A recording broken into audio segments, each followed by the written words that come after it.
আসল নকলের দোলাচলে উন্মোচন হলো বাংলাদেশ ফুটবল লিগের নতুন লোগো। ফুটবল ফ্যানদের দাবি, ঠিকঠাক লোকদের দিয়ে করানো হয়নি লোগো, তাতে কপি টু পেস্ট লোগো নিয়ে হাজির হয়েছে তারা। তবে তা মানতে একদমই নারাজ লোগো প্রস্তুতকারী প্রতিষ্ঠান। নিজেদের মেধায় নতুনত্ব নিয়ে হাজির হয়েছে তারা। বিএফএল এর লোগো কাণ্ড নিয়ে বিস্তারিত থাকছে হাসান সজীবের রিপোর্টে। দেশ জুড়ে আলোচনায় বাংলাদেশ ফুটবল লিগের নতুন লোগো। ফ্যানদের দাবি, নকল লোগো উন্মোচন করেছে বাফুফে। কারো কারো কাছে এটা হাস্যকর, তবে লোগো প্রস্তুতকারী প্রতিষ্ঠান এক্স ইন্টিগ্রেটেড এজেন্সি তা মানতে একদমই নারাজ। কাছাকাছি একটি লোগোর সঙ্গে মিল থাকলেও পুরো ডিজাইন নিজেদের বলে দাবি তাদের।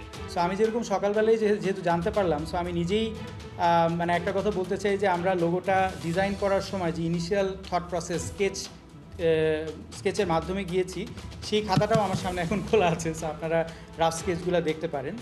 থার্ড জিনিস হচ্ছে গিয়ে একটা কাজ কমপ্লিট করার পর টু মেক শিওর যে এটা মানে ইনসিডেন্টালিও মিলে না যায়, আমরা কি করি, আমরা ইমেজটাকে নিয়ে গুগলে একটা ভিজুয়ালি সিমিলার মিলে কি না একটা সার্চ করি, এবং আমরা ওই সার্চটা করেছিলাম, করে কিন্তু এই এমডি টাইমের লোগোটা আসেনি।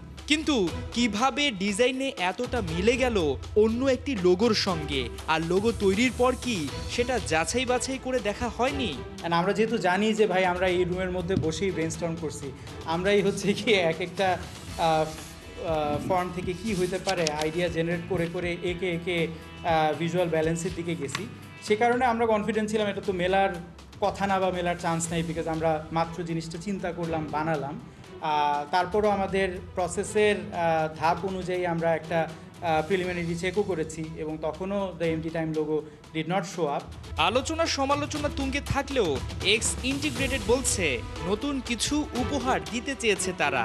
যদিও এই লোগো ছাড়াও ভিন্ন আরেকটি লোগো বাফুফেকে দেখায় তারা, তবে পছন্দ হয়েছে এই লোগোটি। খুবই আনফর্চুনেট, আমার খারাপ লাগছে এই জন্য যে আমার টিম অনেক কষ্ট করেছে, একটা সৎ আইডিয়া বা চেষ্টা থেকেই হচ্ছে গিয়ে লোগোটা এসেছে। সো এখন যখন ওর মানুষের কাছ থেকে শুনতে হচ্ছে it's a copied logo, it's very sad for them, because আমরা সবাই মিলে অনেক প্রচেষ্টা দিয়ে বাংলাদেশ ফুটবল লিগকে একটা সুন্দর সূচনা দিতে চেয়েছিলাম with a very modern clean minimal logo, যেটা উইল সিগনাল একটা খুবই modern futuristic start for us. কারণ বাংলাদেশের যে কোনো স্পোর্টস টিম লোগো চিন্তা করলেই প্রথমে মানুষ আসলে একটু লাল সবুজ আনার চেষ্টা করে কিংবা বাঘ আনার চেষ্টা করে। আমাদের কাছে মনে হচ্ছিল যে ওটাতে আবদ্ধ না থেকে can be do something new and interesting. Logo নিয়ে বিতর্ক উঠলেও এ নিয়ে তেমন মাথা ব্যথা নেই বাফুফের। নতুন টাইটেল স্পন্সর পেট্রোনাসকে নিয়ে এগোতে চায় তারা। লোগো কেমন কি হলো সেটা নিয়ে আপাতত না ভাবলেও চলছে। উনি এটা নিয়ে কোনো আলাপই করে না। বিকজ দেখেন, আমি একটা কথা বলি, আমাদের আলহামদুলিল্লাহ সম্মানিত সভাপতি, দাবি দেওয়ার নেতৃত্বে আমাদের এত ফুটবলিং অ্যাক্টিভিটি হচ্ছে এখন। সো পার্টিকুলার কোনো কিছু আমরা চিন্তা করি না।